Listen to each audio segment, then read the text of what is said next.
Box office దగ్గర 3 రోజుల్లోనే break even ను పూర్తి చేసుకుని అల్టిమేట్ కలెక్షన్లతో దుమ్ము దుమారం లేపుతూ లాభాలను దక్కించుకుంటూ దూసుకుపోతున్న విక్టరీ వెంకటేష్ నటించిన లేటెస్ట్ మూవీ సంక్రాంతికి వస్తున్నాం సినిమా 3 రోజుల్లో 54 కోట్లకు పైగా షేర్ అందుకొని సెన్సేషన్ ను క్రియేట్ చేయగా బాక్సాఫీస్ దగ్గర 4వ రోజు మరోసారి అన్ని చోట్ల ఎక్సలెంట్ హోల్డ్ ను చూపెడుతూ దూసుకుపోతూ ఉంది ఈ సినిమా. అన్ని చోట్ల సినిమా రిమార్కబుల్ ట్రెండ్ ను చూపెడుతూ నార్మల్ వర్కింగ్ డే అయినా కానీ ఎక్సలెంట్ హోల్డ్ ను దక్కించుకుంటూ ఉండటం విశేషమని చెప్పాలి. మొత్తం మీద 3వ రోజుతో పోల్చితే 4వ రోజు బుకింగ్స్ ట్రెండ్ లో కేవలం 10 to 15% వరకు మాత్రమే డ్రాప్స్ కనిపిస్తూ ఉన్నాయి ఆన్లైన్ టికెట్ సేల్స్ లో. ఈ రోజు స్క్రీన్ కౌంట్ కూడా పెరగడం సినిమాకు కలిసి వచ్చే అంశమే అయినా ఓవరాల్ గా కలెక్షన్ల పరంగా 15 to 20% వరకు ఓవరాల్ డ్రాప్స్ ఉండే అవకాశం ఉంది ఆఫ్లైన్ లో ఆన్లైన్ టికెట్ సేల్స్ కలిపి చూస్తే. దాంతో సినిమా బాక్సాఫీస్ దగ్గర 4వ రోజు వరల్డ్ వైడ్ గా కలెక్షన్ల పరంగా జోరు చూపించే అవకాశం ఉండగా తెలుగు రాష్ట్రాల్లో డబుల్ డిజిట్ షేర్ మార్క్ ను అటు ఇటుగా అందుకునే ఛాన్సెస్ అయితే ఉన్నాయని చెప్పవచ్చు. ఫైనల్ ఆఫ్లైన్ టికెట్ సేల్స్ లెక్కలు కనుక అంచనాలను మించిపోతే 10 నుండి 11 కోట్ల వరకు వెళ్లినా ఆశ్చర్యపోవాల్సిన అవసరం లేదు. కానీ ప్రజెంట్ ట్రెండ్ ను బట్టి చూస్తూ ఉంటే 10 కోట్ల రేంజ్ షేర్ సేఫ్ సైడ్ లో ఉండే దక్కించుకునే అవకాశం ఉంది. ఇక వరల్డ్ వైడ్ గా సినిమా బాక్సాఫీస్ దగ్గర 11 కోట్ల లోపు షేర్ ను అటు ఇటుగా సాధించే ఛాన్సెస్ ఉన్నాయని చెప్పవచ్చు.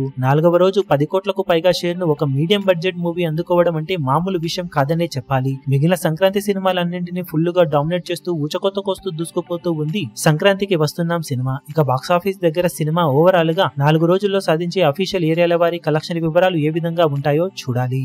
ఈ వీడియో మీకు నచ్చినట్లయితే లైక్ చేయండి, షేర్ చేయండి, ఛానల్ ను సబ్స్క్రైబ్ చేయడం మాత్రం మరవకండి. ఏ చిన్న అప్డేట్ ను మిస్ అవ్వకూడదు అనుకుంటే బెల్ ఐకాన్ ను ప్రెస్ చేయండి.